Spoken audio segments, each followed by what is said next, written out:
राम राम बहन भाइयों माताओं, ज्ञान कहानी 99 में आप सबका स्वागत है। आज हम श्रीमद् भागवत महापुराण 8वें स्कंद का दूसरा दिन पढ़ते हैं। श्री कृष्ण भगवान ने की जय।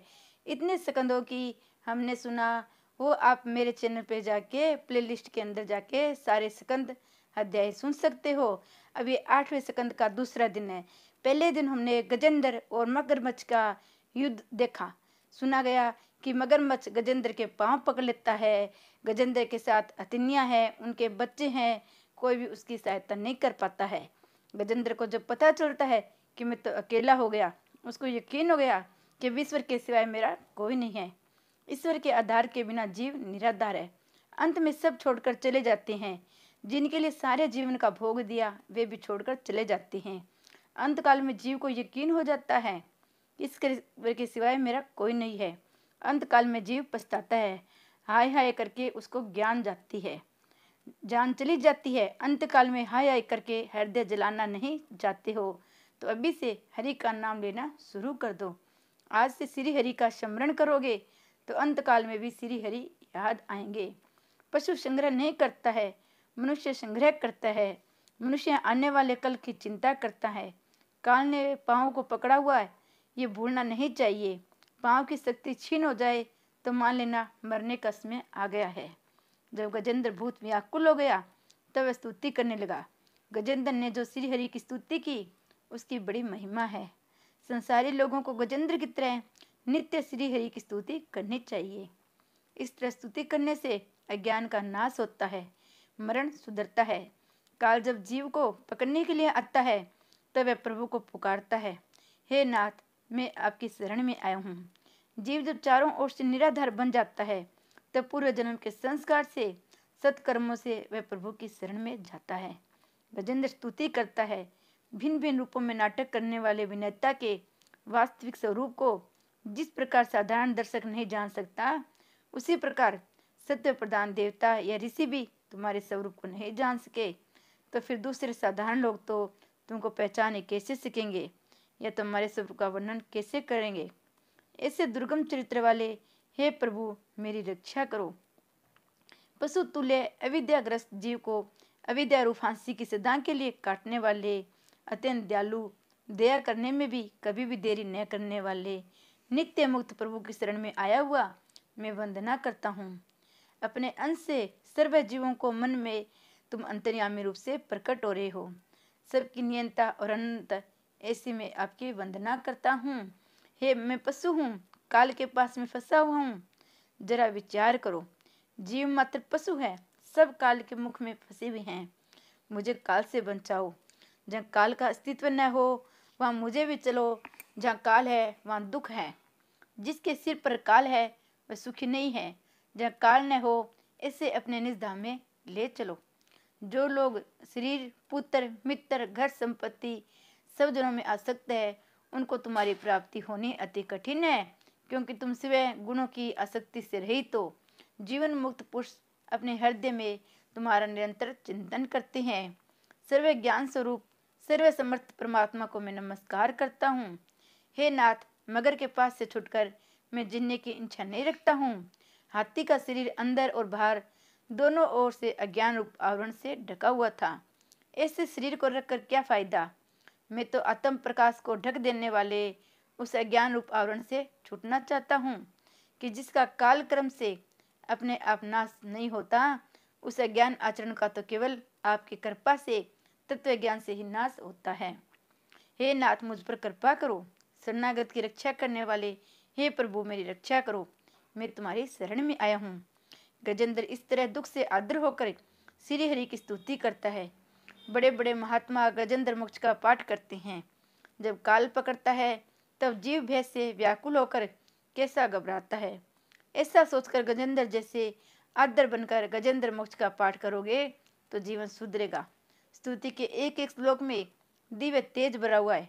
स्तुति का पाठ नित्य करोगे तो अंत काल में परमात्मा लेने के लिए जरूर आएंगे। प्रात काल में पवित्र होकर जो भी व्यक्ति भगवान की गजेंद्र स्तुति का पाठ करेगा उसकी बुद्धि अंत काल में भी निर्मल रहेगी।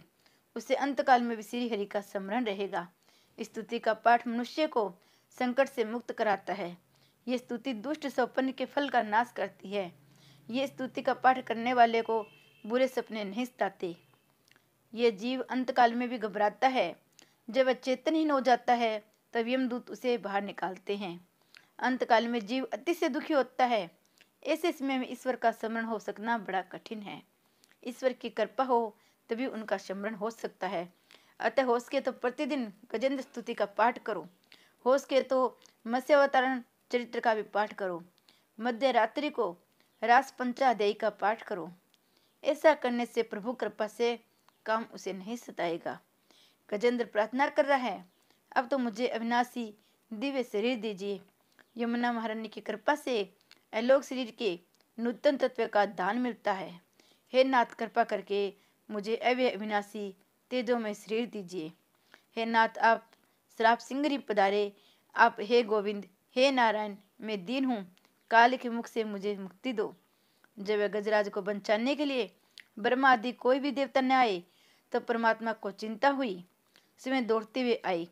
द्वारिका नाथ निराधार के आधार है। अंतकाल में याद करने पर भी वे दौड़कर चले आते हैं। गजेंद्र ने भगवान को आते हुए देखा तो उसने सरोवर में से एक कमल को फूल लेकर भगवान को अर्पित कर दिया। तुलसी और कमल परमात्मा को अति प्रिय हैं। परमात्मा की नाभि से कमल उत्पन्न हुआ है। कमल ब्रह्मा का सर्जन नहीं है। भगवान ने उस कमल के फूल को स्वीकार किया और अपने सुदर्शन चक्र से मगरमच्छ का वध कर दिया। ज्ञान चक्र से काल का नाश हो सकता है। ऐसा ज्ञान होना चाहिए कि सब में भगवान दिखाई दे। जिसे ब्रह्म दृष्टि प्राप्त होती है वह सभी स्थान और वस्तु में प्रभु का ही वर्णन करता है। ब्रह्म ज्ञानी तो संसार में कहीं कभी मिल भी जाएंगे, किंतु सुखदेव जी से ब्रह्मा दृष्टि वाले बहुत अल्प ही मिलेंगे। ऐसे ज्ञानी के लिए संसार बांधक नहीं है। अज्ञानी के लिए संसार बांधक है, ज्ञानी को नहीं। ज्ञानी के लिए जगत जगत नहीं है। मनुष्य को ज्ञान को पकड़ से ही छूटना है। भगवान ने सुदर्शन चक्र से मगरमच्छ की हत्या की थी, अर्थात सुदर्शन चक्र भगवान के दर्शन से काल की हत्या होगी। सर्व में भगवत दर्शन ही सुदर्शन चक्र है। जब काल पकड़ता है तो उसकी पकड़ में से काल के भी काल भगवान ही छुड़ा सकते हैं। सुदर्शन से काल रूपी मगरमच्छ का नाश हुआ। इसका अर्थ ही है कि तुम्हारी दृष्टि जब सुदर्शन अर्थात सभी में प्रभु का दर्शन करने वाली होगी तभी तुम काल के मुख से मुक्त होंगे। तुम भी तब काल को जीत लोगे। ऐसे ज्ञानी पुरुष का काल क्या बिगाड़ सकता है। जिसके हृदय में सर्व के प्रति भगवत भाव जागृत हुआ है वह काल के मुख से मुक्त हो जाएगा। सर्व में श्री हरि का दर्शन करते करते अपने अपने में श्री कृष्ण का ही दर्शन होने लगता है। अपने स्वरूप में भी श्री कृष्ण का दर्शन करोगे तो काल तुम्हें मार नहीं सकेगा। शरण में आए हुए गजेंद्र का जिस प्रकार भगवान ने उद्धार किया उसी प्रकार शरण में जाने से सभी जीव का प्रभु उद्धार करते हैं। वह गजेंद्र अपने पूर्व जन्म में इंद्रप्रद्व नाम का राजा था। वह ध्यान में बैठा हुआ था। वहाँ अगस्त्य मुनि आए। राजा ने उठकर उनका स्वागत नहीं किया। मुनि को यह व्यवहार अपमानजनक लगा। भगवान से भी अधिक उनके भक्त का सम्मान किया जाए। पत्थर की मूर्ति के प्रति सद्भाव रखने से वह चेतनवी होती है, तो चेतन के प्रति सद्भाव रखने से ईश्वर की प्राप्ति क्यों नहीं होगी। अगस्त्य मुनि को बुरा लगा। उन्होंने श्राप दिया, क्योंकि मेरे आने पर भी तुम जड़ सा ही बैठा रहता, अतः अगले जन्म में तुझे पशु का जड़ अवतार प्राप्त होगा। पूर्व जन्म में गजेंद्र ने भूत भक्ति की थी, अतः गजेंद्र योनि में भी उसे अंत काल में प्रभु का स्मरण हुआ और फलतः उसका उद्धार हुआ। जो भी संस्कार मन में दृढ़ होकर जम जाते हैं वे अंत काल में और अगले जन्म में भी काम आते हैं। ठाकुर जी का पहले स्वप्न में अनुभव होता है।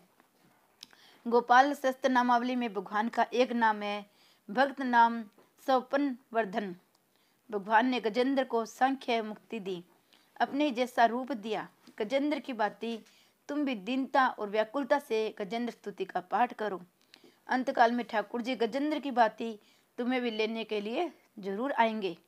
छठे अर्थात चाचुस मनवंतर में समुद्र में से जो अमृत मिला उसे भगवान ने देवों को पिलाया।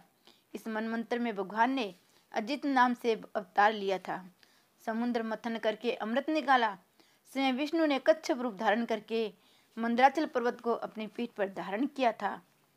परीक्षित राजा ने पूछा, भगवान ने समुद्र मथन कैसे किया, कच्छप रूप लेकर मंदराचल को अपनी पीठ पर क्यों धारण किया? उन्होंने देवताओं को कैसे अमृत पिलाया? इस समुद्र मंथन की कथा कृपा करके मुझे आप सुनाइए। सुखदेव जी वर्णन करते हैं, हे राजन, एक बार इंद्र इधर उधर घूम रहा था। मार्ग में ऋषि दुर्वासा मिल गए। दुर्वासा ने इंद्र को पुष्पमाला अर्पित की। साधु ऋषि जब कुछ देते हैं तो श्रद्धा पूर्वक देते हैं, इसे इनकार न करने से आदर से ग्रहण करना चाहिए। इंद्र संपत्ति के मन से विवेक भ्रष्ट हो गया था। उसने माला हाथी की सूंड पर फेंक दी और हाथी उसे पांव से कुचलने लगा। दुर्वासा ऋषि ने सोचा, इंद्र मेरा और पुष्प से लक्ष्मी का अपमान कर रहा है। तब उन्हें इंद्र को श्राप दिया कि तू दरिद्र होगा। संपत्ति के मत से विवेक भ्रष्ट हुआ व्यक्ति दरिद्र हुए बिना नहीं फिर विवेकी नहीं बन पाता। इंद्र दरिद्र हो गया। सर्व का राज्य दैत्यों को मिला। देवगण ने भगवान को आसरा लेकर उससे प्रार्थना की, कुछ ऐसा उपाय करो कि जिसे मैं स्वर्ग का राज्य वापस मिल जाए। भगवान ने समुद्र मंथन करने की आज्ञा दी और कहा कि इससे प्राप्त होने वाला अमृत तुम्हें पिलाकर तुम्हें अमर बनाऊंगा। यह काम कोई आसान काम नहीं है। इस काम में स्त्रियों का भी साथ लेना, अन्यथा वे बांधा उपस्थित करते रहेंगे।